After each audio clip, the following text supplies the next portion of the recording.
वहीं रुक गए और उन्होंने पलटकर अपना शीश झुकाते हुए कहा, क्षमा महाराज, अगर मैंने आपके सम्मान को ठेस पहुंचाई हो। ये एक सम्मेलन है और मैंने बस अपने विचार व्यक्त किए। पूरे दरबार में फिर सन्नाटा छा गया। सबके चेहरे पर हवाइयां उड़ रही थी। राजा भीमदेव का क्रोध 7वें आसमान पर था। वो तलवार उठा जैसे ही चाणक्य की ओर बढ़े तो महामंत्री कृष्ण स्वामी हाथ जोड़ उन्हें रोकते हुए बोले, महाराज क्षमा कर दीजिए इस नादान बालक को। इसे यह पता नहीं है कि यह कहां खड़ा है और क्या कह रहा है। आप दयावान हैं, ब्राह्मणों का आदर करना जानते हैं। आप क्यों एक ब्रह्म हत्या का पाप अपने सर पर ले रहे हैं? इसे क्षमा दान दीजिए महाराज।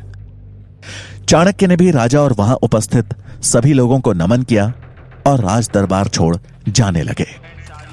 उन्होंने जैसे ही मुख्य द्वार की ओर अपने कदम बढ़ाए, महामंत्री ने पीछे से व्यंग करते हुए कहा, एक बात और गांठ बांध लो। अगर यही आचरण रहा तो जिस शिखा का दंभ भर रहे हो, एक दिन ना तो वो रहेगी और ना ही उस शिखा को धारण करने वाला शीश। चाणक्य ने इस अपमान का घूंट स्वाभिमान के साथ पिया और लौट आए तक्षशिला। इस बात को कुछ साल बीत गए। भीमदेव के दरबार से निकाला गया तक्षशिला का यह छात्र आज उसी शिक्षा के मंदिर में आचार्य चाणक्य के नाम से प्रसिद्ध था। आज चाणक्य अपने शिष्यों को राजनीति के बारे में पढ़ा रहे थे कि तभी एक विद्यार्थी ने साहस जुटाते हुए उनसे पूछा, आचार्य, आपको उस दिन राजा भीमदेव से डर नहीं लगा? उनके हाथ में तलवार, दरबार में सैनिक थे, लेकिन आप तो निहत्थे थे। चाणक्य मुस्कुराए और बोले, निहत्था कहां था ना मेरे पास मेरा सबसे बड़ा शस्त्र।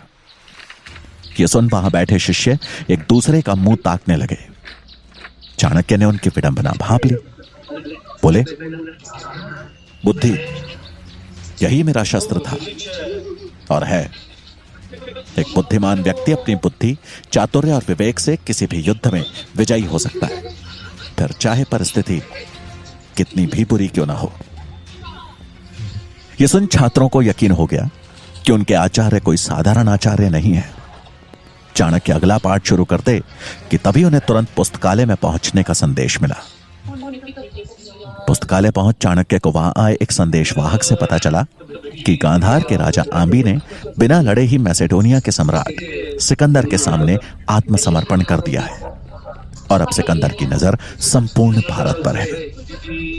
खबर सुन चाणक्य चकित रह गए और कुछ सोचते हुए वहां उपस्थित आचार्यों से बोले, इसका मतलब तो यह हुआ कि सिकंदर कभी भी भारत पहुंच सकता है।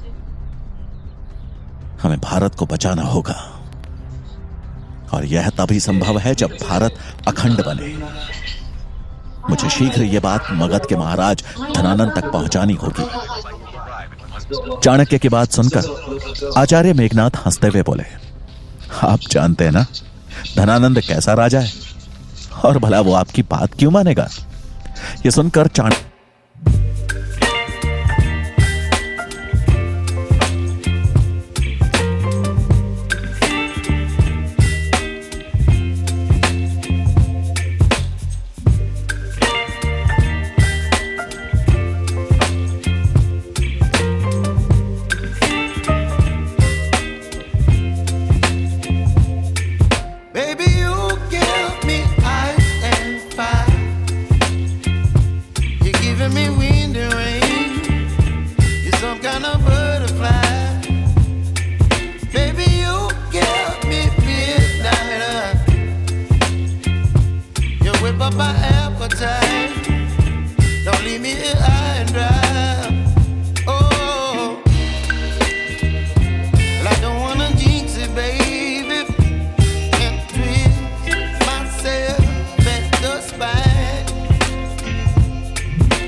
कसते हुए कहा, आचार्य, मुझे लगता है ये हमारी आखिरी भेंट है।